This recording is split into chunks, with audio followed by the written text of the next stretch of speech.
ఈ రేవంత్ రెడ్డి గారికి, real estate వ్యాపారం చేసే రేవంత్ రెడ్డి గారికి భూమి అంటే ఆయనకు ఒక ట్రాన్సాక్షన్ కావచ్చు, కానీ నా పేద బీసీ ఇంటి ఆడబిడ్డకు భూమి అంటే ఒక ఇమోషన్.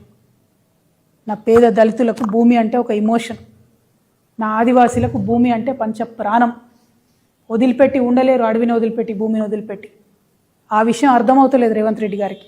మానవత్వం అన్నది పరిపాలనలో లోపించింది. అందుకే నేను బలంగా నమ్ముతా ఉన్నా, భూమి పంపిణీ జరగాల్సిందే.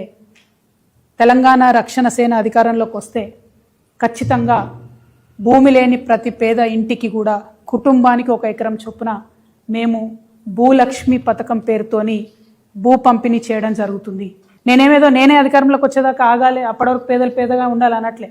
కాంగ్రెస్ ప్రభుత్వం భూ పంపిణీ కార్యక్రమం మొదలు పెడితే మొదటి వరుసలో నిలబడి మేమే పంపిణీ చేస్తాం. 1 ఎకరం లేనటువంటి పేదల గురించి వాళ్ళు నేను అప్పీల్ చేస్తూ ఉన్నా, వాళ్ళ గురించి మాట్లాడుతూ ఉన్నా.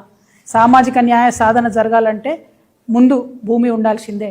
ఒక గ్రామంలో పరిస్థితి ఇమాజిన్ చేసుకోండి. భూమి లేనివాడికి ఎంత విలువ ఉంటుంది, భూమి ఉన్నవాడికి ఎంత విలువ ఉంటుంది. పిల్లనియాలంటే ఏం అడుగుతారు? ఇల్లుందా, భూమి ఉందా, జాగుందా అని అడుగుతారు. ఆ విలువ ఉండద్దా, సామాజిక గౌరవం ఉండద్దా? దానికోసం నేను ప్రయత్నం చేస్తూ ఉన్నా. దయచేసి ఈ విషయాన్ని అర్థం చేసుకోవాల్సిందిగా మా మేధావర్గాన్ని అప్పీల్ చేస్తూ ఉన్నా. నేను సామాజిక న్యాయం జరగాలి తెలంగాణలో అంటే అది పొలిటికల్ స్లోగన్ కాదు. విప్లవాత్మకమైన, గుణాత్మకమైన మార్పు కోసమే తెలంగాణ రక్షణ సేన ముందొచ్చింది. దానికోసం ప్రయత్నం చేస్తుంది. మరి భూలక్ష్మి పథకం కోసం మా ఆడబిడ్డలంతా కూడా ఆలోచన చేయాలి.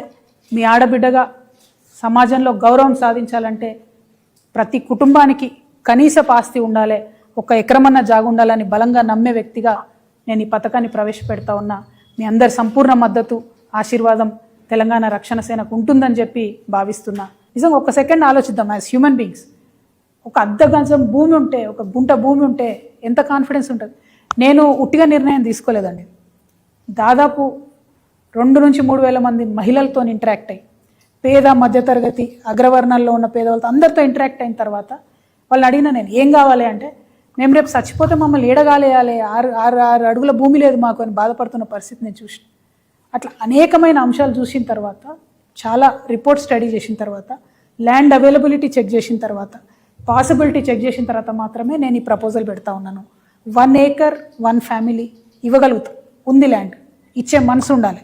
రేపు మేము వచ్చిన తర్వాత పరిపాలన అమ్మ మనసుతో జరుగుతుంది కాబట్టి అందరికీ కూడా, పేదవారందరికీ ఖచ్చితంగా దొరుకుతుంది. ఎందుకంటే గౌరవం ఇవ్వాలి,